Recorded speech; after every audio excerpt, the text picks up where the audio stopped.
A filosofia do olhar instiga a ação do pensar que abstrai do real sua imagem sintetizada em pensamento e a transforma em conhecimento. Isto é, o pensamento, como atividade cognitiva, volta-se para si mesmo e, nesse processo reflexivo, elabora os objetos próprios de seu ato de conhecer por meio de conceitos que nos permitem abstrair o real dele, mesmo para podermos compreendê-lo mediante a teoria que elaboramos para explicar os fenômenos.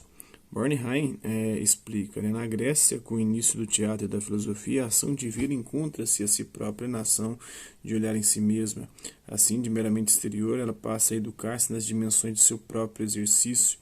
Aliás, o verbo teorem deriva de um nome teoros, ser espectador. Sem dúvida, a teoria é apenas isso, um ver concentrado e repetido, um ver que sabe ver, que inventa meios para ver cada vez melhor.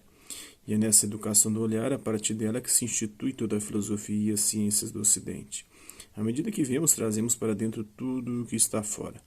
O olhar possibilita a passagem da objetividade para a subjetividade, criando inúmeras formas de ver os mesmos objetos. Possibilita a criação do ser ao mesmo tempo em que nos permite recriar o mundo segundo as formas de que dispomos para interpretá-lo.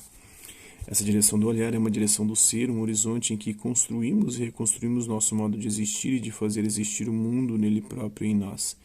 Diante desse processo criativo, é imprescindível no ensino de filosofia educar o olhar, para que por meio dele se possa aprender a pensar melhor e não se deixar enganar pela imagem do mundo construída para iludir o pensamento e alienar o espírito humano.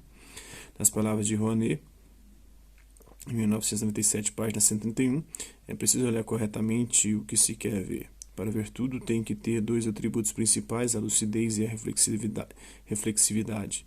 Para ser lúcido, o olhar tem que se libertar dos obstáculos que cerceiam a vista.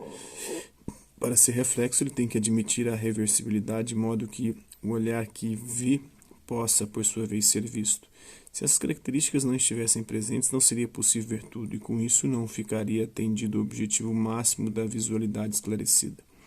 Um olhar incompetente não daria acesso a todos os objetos. Um olhar sem reversibilidade criaria uma distinção entre os que veem e os demais, fazendo com que alguns indivíduos não fossem vistos, o que contrariamente à meta da universalidade, o que contrariaria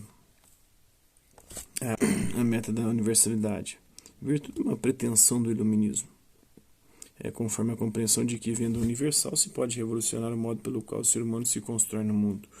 O olhar há que ser crítico e surge na dúvida que questiona o modo como as coisas são apresentadas. Por isso deve-se educar o olhar, pois sem esse olhar crítico há o risco de reproduzir apenas as representações do mundo, suas ilusões, e não o mundo em sua concretude, transformado pela arte de fazê-lo humano. Para instaurar um processo de transformação, cabe educar o olhar noutras direções. É essencial ensinar a olhar, pois o homem que aprendeu a olhar desconfia da percepção, quase sempre ilusória, e a relativiza, comparando-a a outras formas de percepção que dão dos mesmos objetos uma visão diferente.